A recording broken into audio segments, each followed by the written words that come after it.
Tell me, do you know what time it is? Tell me, do you know? It's that Black Power Hour. Greetings, loved ones. Day 36 over here at the Crenshaw Plaza. Just a few updates. We were sharing with y'all yesterday that Metro by T-Mobile has finally hired a black man.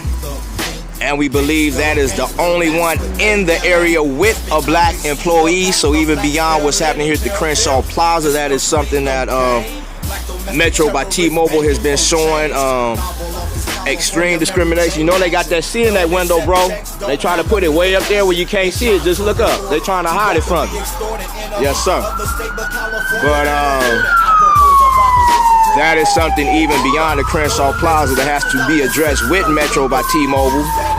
And we're finding that a lot of them are owned by Koreans. So, you know, it just shows across the board the same issues we've been dealing with for the past few years, whether it be liquor stores or whatever. They plan on coming to take our money and giving nothing back. But just real quick, as I was pointing out to this brother, we had showed y'all last week how Piece A has this C in their window. Initially it was a B that was located like right around here. And then on the 24th, after they received the C, well, it actually came a few weeks later, sometime in the middle of February, they tried to hide it out of sight. A few days after we pointed out, they did move it way down to the bottom. But now, once again, they have moved it up. All right, bro. Yes, sir. Yep, most definitely. But they have once again relocated out of sight of a lot of potential customers. Again, just showing how shady they do run business. But also, we were told this coming Thursday, the property management company, that's the owner, he running to get security. The property management company did call the proprietors to a special meeting to see if some resolution can be brought about what is going on over here.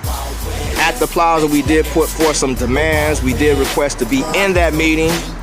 So we're waiting to find out if we, will be allowed to come into it. But again, there's still 9 businesses here. That's over 30-some positions that black people are paying for, and none of them are being filled by us. So we will most definitely keep you updated on the outcome of that. But also, the LA Black Workers Center petitioned for ordinance in City Hall. They petitioned for a non-discrimination ordinance in City Hall to address this issue citywide.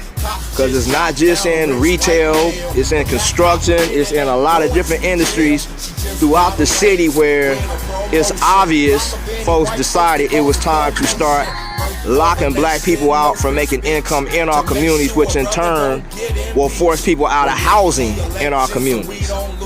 You know, a lot of these jobs traditionally are for younger people, teenagers in high school, even young adults. But again, a lot of these people hiring adults from other communities who will hold on to these jobs for a long time, locking out potentially generations of young folks who live right here from being able to work over here. So, you know, we'll keep y'all updated on that. Very likely in the near future, there may be a call for people to come forth to City Hall to share your stories on your experiences as far as trying to get work, or even once you've gotten work, how you were discriminated against, how conditions were made to kind of force you out of those positions. But we do thank our good people over there at the LA Black Workers Center. And we got to acknowledge the council member over here in Council District 8, Marquise Harris Dawson, because we do acknowledge he has been championing a lot of issues in City Hall that have been neglected for years by a lot of his past colleagues who held that seat. So we most definitely appreciate what he's doing. But we appreciate all of y'all who's taking the time to share these videos, comment on these videos, tag people in these videos, and share your experiences. You know, this is an ongoing battle, but together we will win. And just lastly, as far as what happened yesterday in court, Kevin is free. Brothers went to another appearance for our brother, our King Warrior, King Solomon.